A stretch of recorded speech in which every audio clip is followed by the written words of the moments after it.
Alright, everybody, and welcome back to another Darkness Ablaze, Team Up to Darkness Ablaze format deck profile with Into One for Game. We're looking forward to sharing this with you guys. I'm going to start with our content question to, post to you guys at the beginning this time because I don't want to forget it, and it seems like an important one. So I was listening to somebody's feed the other day, and they mentioned that for 2 weeks on the PTCGO ladders, the Ultra Prism to Darkness Ablaze format will be legal, and I think it's the POG tournament series that will be run in that format. So, are Ultra Prism to Darkness Ablaze deck something you guys would like to see?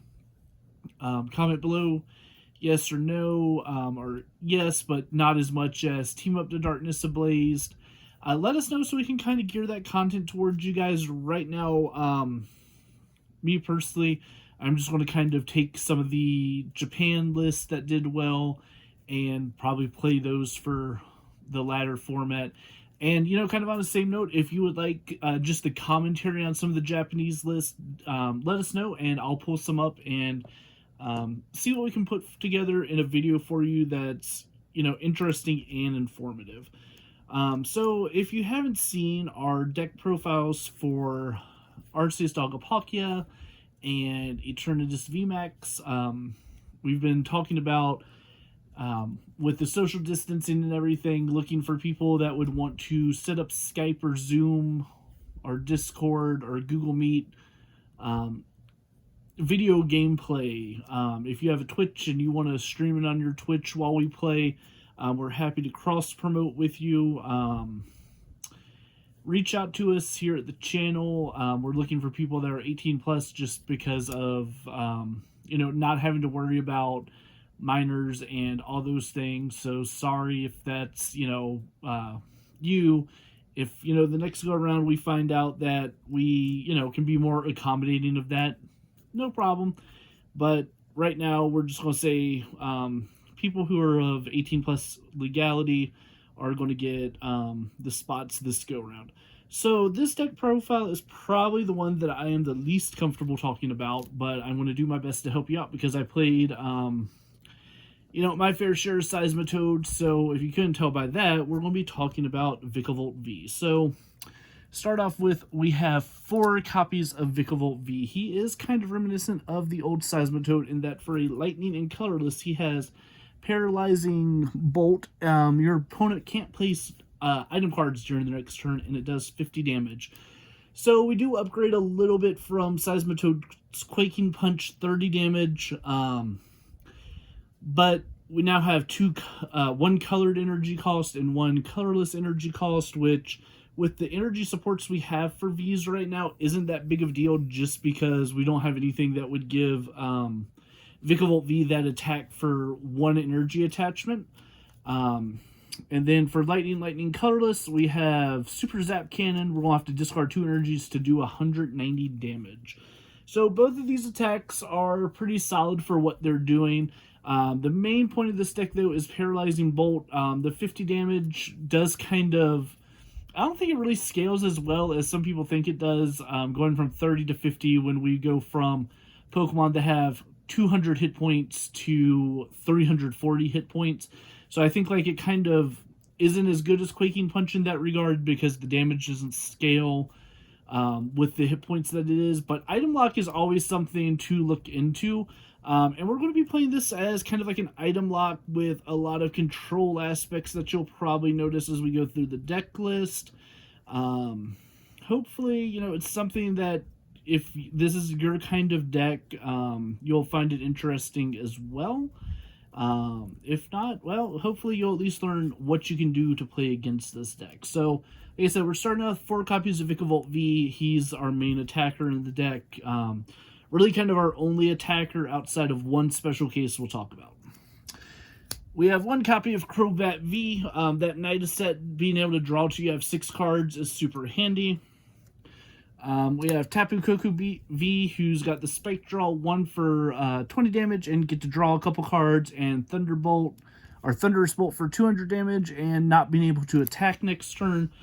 Both are well and good. If you're in a bind, they're not the worst attacks to have. The 200 without having to discard energy is definitely worthwhile. But kind of like the big allure of this guy is he has no retreat cost, so he's an easy pivot into a fresh attacker after a knockout. Or if, your opponent plays something that lets you choose what comes up. And I'm not coming to mind with anything like that right now outside of Manaphy, but you can throw Tapu Koko up and then you have that easy pivot. Tapu Koko Prism Star, one of the few Prism Stars that have survived rotation. We're mostly using him for Dance of the Ancients. You can send him to the discard or the Lost Zone to attach 2 lightning energies from our Pokemon to up to 2 of our benched lightning Pokemon, or up to 2 of our benched Pokemon. It helps you get Vikavolt's Paralyzing Bolt off on turn 1, which is really strong. Or just help you get another Vikavolt powered up later on in the game. If you're going first, being able to get Paralyzing Bolt, or if you're going second, being able to get Paralyzing Bolt off before your opponent can play a lot of their trainer supporters is great. One thing I like about this is with Tapu Koko V, you have something that is an ambiguous starter. Some people still think Pikarom can stand around, and Tapu Koko V has appeared in Pikarom before, so you might be able to kind of get a little bit of I don't know what they're playing, so I'll just play conservative, and then all of a sudden you drop Paralyzing Bolt, and now they're kind of behind from those. We also have 2 copies of Dedenne GX. Discard, draw 6 with its Day-Day change ability. Just being able to find pieces to set up is pretty helpful. We're playing 4 copies of Marnie. Marnie lets you and your opponent shuffle their hand, put them on the bottom of the deck. You get 5 cards, your opponent gets 4. Limiting your opponent's ability to play certain cards is definitely a welcome skill in this deck. The less cards they have, the less likely they are to get an attacker out under Paralyzing Bolt, so it's definitely good. Boss's Orders. This is something I like having in 3 here. If you grab something that has a hefty retreat cost and, is like a Zacian V in a mill deck whose sole purpose is to sit there and Intrepid Sword and isn't supposed to do any attacking, you drag it up, you Paralyze and Bolt them. They don't have the option to switch. They don't have the option of Air Balloon. It can kind of give you some extra time to do things. And, of course, just like the other general applications of a card like Boss's Orders is, grab something and slowly weaken it. We have 2 copies of Professor's Research. Even though it's a super fast deck, you don't have to get as much as you do in other decks. So going at only 2 copies felt pretty good here. We have 2 copies of Team Yell Grunt. You're allowed to return an energy card attached to one of your opponent's Pokemon to the hand. Slowing down their ability to attack is going to help you in your Eternatus matchup. If Dragapult's getting back into the fray, it'll help you in that matchup. Putting them behind on energy attachments. You just got some pretty good options. Then we have 2 copies of Mallow and Lana. With locking down energy attachments, locking down what your opponent can do in terms of attacks, the 120 damage being healed isn't good in a lot of places, but here, if your opponent can't get to their big damaging attack, healing 120 can be really good. Even in the Eternatus matchup, when you lock them out, being able to play Quick Ball, Great Ball, Pokemon Communication, Evolution Incense, whatever support they're going for, they can't get their Pokemon on the bench as easy, and they're depending only on things like, I'm going to research and hope I hit whatever. And last, for our supporter account, we have 1 copy of Caitlin and Cynthia with discard, draw 3, return a supporter card back to hand. This deck, slowing down your opponent's tempo, you do have the option to recover your footing by getting one of your supporters back. Sometimes that Yell Grunt or Mallow and Lana is going to afford you the extra turns to kind of close the game. We have 4 copies of Quick Ball. Everything in here is a basic Pokemon. Being able to get to it's important. We have 4 copies of Crushing Hammer. Again, Energy Denial under Trainer Lock is pretty awesome. We have 4 copies of Turbo Patch. We've talked about this in our ADPZ deck profile, where being able to get extra energy attachments is good. Getting multiple Vikavolts ready at the same time is helpful. Vikavolt does have a 3 retreat cost, so having switches can definitely be a good thing for you, just to kind of move between your Vikavolts. We have 3 copies of Pokemon Communication. It's just another way to search things. Like, if your hand is, say, Quick Ball and Crobat, you might not want to get rid of the Crobat, and you might not want to play the Crobat right now. But if your hand is Communication and Crobat, you might be more apt to do it. And probably a better example, and I'm skipping a couple cards here, is we're also playing 2 copies of Power Plant. So being able to like switch from a Dedenne to a Crobat may be, really beneficial under Power Plant. We are going to run Power Plant just because being able to lock your opponent's Dedenne GXs out of the game is just as helpful. We've got 2 copies of Air Balloon, giving everything in this deck except for Vikavolt a free retreat, and Vikavolt goes down to a 1 retreat cost, which is far more manageable. Then we have 2 copies of Toughness Cape. This is a new trainer card in this set that adds 50 HP to basic Pokemon, excluding Pokemon GX. So becoming a 260 hit point Vikavolt that can't be tool scrappered gives you a lot more survivability. Same thing with Coco. You can throw it on your Crobat to try to keep it from being as much of a liability as you could. It's probably like one of my cards that if I were to cut it, it's not the end of the world, but I like playing new cards, so I wanted to try it. We have 1 copy of Reset Stamp. I could easily see bumping this up to a 2nd copy, maybe taking out the Toughness Capes, maybe taking out 1 copy of Turbo Patch, but we're going back to that whole disruption aspect of, at the end of the game, you may be down like 2 Vikavolts and your opponent's got 2 prizes left, and you're going on a 2 prize attacker. Sending your opponent down to 2 cards in item lock can really just slow them down. Have 1 copy of Pal Pad. You have so many good supporters in this deck that being able to reuse things like Yell Grunts, Mallow and Lana, without having to use the Caitlyn Cynthia combo is not bad at all. Then we also have 4 copies of Speed Draw Energy, Speed Lightning Energy. Being able to just draw some extra cards for your energy attachment is definitely a good thing. And rounding out the deck profile, we have 6 copies of Basic Lightning Energy. Your attack cost is so low that this is one of those times where if we talk about playing the low energy count and just ways to get around it, you're okay with the 6. I mean, you have 10 energy that the only way that these speed energies are getting removed once you get Paralyzing Pulse up is if they have the Giratina from Unbroken Bonds, if they Yell Grunt you. That's the only way they're moving your speed energy, and if you have your speed energy attached, they probably don't really want to Yell Grunt you because that's going to give you an extra 2 cards. Yeah, there are times where I've thought about 7 energy just because being able to get Tapu Koko Prism's effect off can be very, very beneficial. But it's something that we're just going to have to play around with and try out. So that's kind of all there really is to say about this deck. Is there's a lot of disruption aspects to it. I do think it's a little bit weaker than Seismitoad was at the time. The only way that we can augment damage right now is with Vitality Band.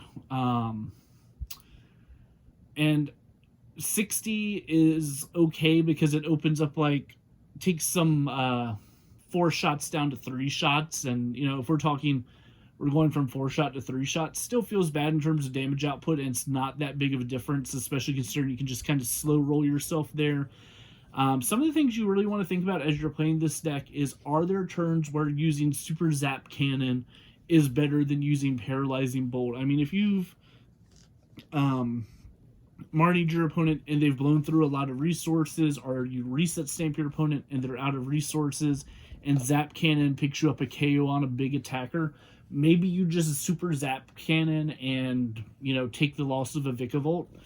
Another card that, is kind of interesting for this deck is Wondrous Labyrinth, increasing your opponent's attack cost. I think with how linear the energy attachment on here goes, though, I'm a little more hesitant to play Wondrous Labyrinth just because, your attack cost goes up 2, and now you need 3 energy use Paralyzing Pulse, and I can't justify it as much as I could in something like Centiskorch, where Welder Attach gets you around your own Wondrous Labyrinth and you want an abundance of energy. But it's something you can consider if you think that the cost outweighs it. You could also consider things like Chaotic Swell over Power Plants, but like I said, I think Power Plant to knock your opponent's Dedenes off the table is not a bad idea. If you're worried about Swell, maybe you want to play your own copies of Marsh Shadow with Reset Hole to clear off Chaotic Swell to drop your Power Plants. You have a lot of options. The deck is really neat. One card that I wanted to experiment in here, and I just haven't sat down and played enough games with this one yet, is the Team Yell Cheerhorn, where both active Pokemon are now confused. I think confusion is a strong status effect when your opponent doesn't have a reliable way to switch. And you do. You have your 2 copies of Air Balloon, you have your 2 copies of Malolana, you have your 4 copies of Switch. You can go into something like a Coco V and retreat for free, end your own confusion, and go back into Paralyzing Pulse. You could just go into another Vikavolt that's able to swing.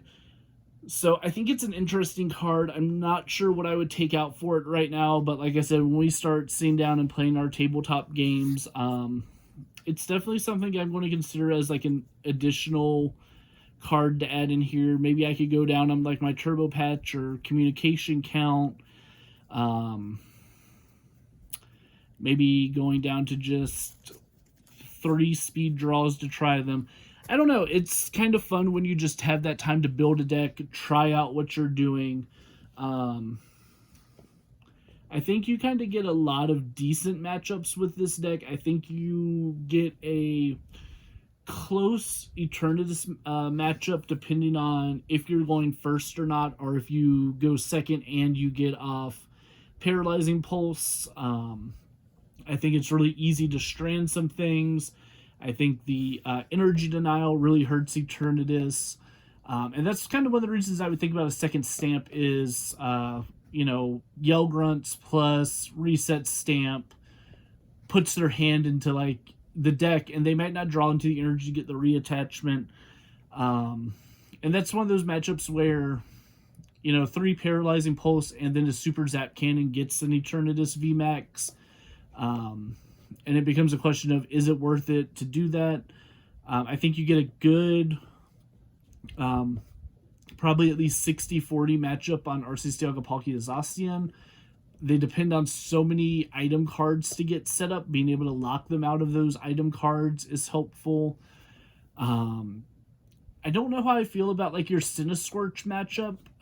That's one that I think maybe goes 60-40 to Centiskorch just because they can welder to up their energy attachments and their damage goes up so quick and they accelerate from the discard pile, and they can play the Wondrous Labyrinth to keep you from getting your Paralyzing Pulse off as easily on those first couple turns. So I may give that one to Centiskorch.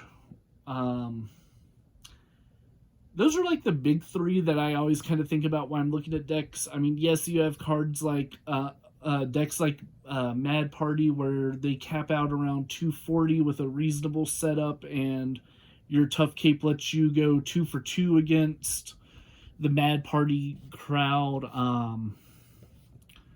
I think like Salamence, depending on what version they're playing, if they're playing the Welder version, you might be a little better off.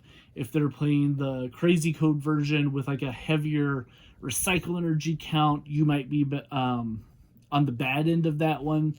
just because, you know, with 3 recycles coming down, you can't keep clearing them off with uh, hammers. Flare Grunt uh, doesn't do any, or sorry, Yell Grunt doesn't do anything for you at that point because they just crazy code it back down.